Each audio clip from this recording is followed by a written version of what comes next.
It was supposed to be a perfect weekend escape, just four friends on a camping trip deep in the wilderness, far from the noise and chaos of the city. Emma, Jake, Lily and Mark had planned it for months, eager to unwind under the stars and around a roaring campfire. They had heard rumors about strange occurrences in the forest, but they laughed it off. Urban legends, they thought, nothing more. The first day was perfect. They hiked through dense trees, set up camp near a tranquil lake, and spent the evening telling stories around the fire. As the night deepened, the warmth of the fire kept them comfortable against the biting cold of the forest air. But as the fire died down and the forest grew darker, Emma felt a creeping unease, like the trees were watching them. You guys hear that? Emma whispered, breaking the laughter around the fire. They all fell silent, straining to hear whatever had spooked her. Nothing, just the faint rustling of leaves in the wind. Probably an animal. We're in the middle of nowhere, remember? Relax. But Emma couldn't shake the feeling. Something was off. The woods felt too quiet, too still. Later that night, they all crawled into their tents, the fire reduced to smoldering embers. Emma lay awake, her eyes fixed on the ceiling of her tent. She couldn't sleep. There was an eerie, oppressive weight in the air, as though something was lurking just outside. Every creak of a branch or rustle of leaves sent her heart racing.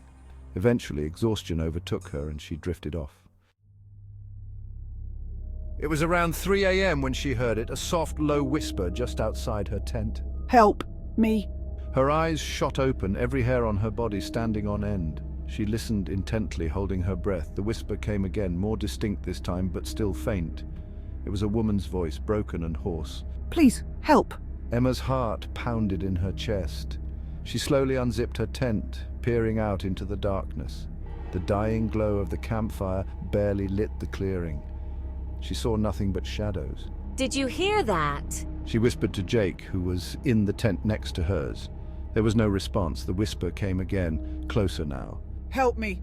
Emma crawled out of her tent, trembling as she looked around. The forest loomed like a black wall around them, and the shadows seemed to shift unnaturally at the edge of the firelight. She approached Jake's tent and unzipped it slightly. Jake, wake up! He didn't move. She shook him, but his body was limp, too still. She felt a wave of cold panic wash over her. Something was very, very wrong. She turned to wake Lily and Mark, but when she glanced over at their tents, her blood ran cold. Their tents were gone. She stumbled back, eyes wide. The clearing that had held 4 tents now held only hers and Jake's, and it looked as though the earth had swallowed the others whole. The whisper came again, louder, more desperate. Help me. Emma spun around, and that's when she saw it, just beyond the fire's glow at the edge of the trees. A figure. Pale, with matted hair and sunken eyes. The woman stood motionless, her head cocked at an unnatural angle. Her mouth opened, and the words that came out didn't match her lips. Help me. Emma took a step back, shaking her head in disbelief. The figure moved closer, but its feet didn't touch the ground. It hovered, its limbs jerking unnaturally, as if something was controlling it from above. Emma stumbled, falling to the ground as the thing drew nearer. She scrambled backward, her breath coming in ragged gasps. The figure stopped just at the edge of the firelight, its eyes locked on hers. There was no life in those eyes, only emptiness.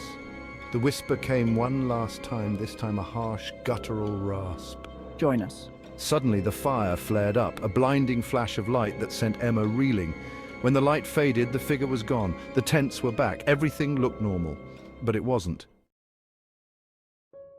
Emma rushed to wake Jake, but he still didn't stir. Desperate, she shook him harder, and that's when she noticed his skin, cold, pale and lifeless. His eyes stared blankly at the tent ceiling, unseeing. She screamed, stumbling out of the tent, but the clearing was empty. No Lily, no Mark. She was alone.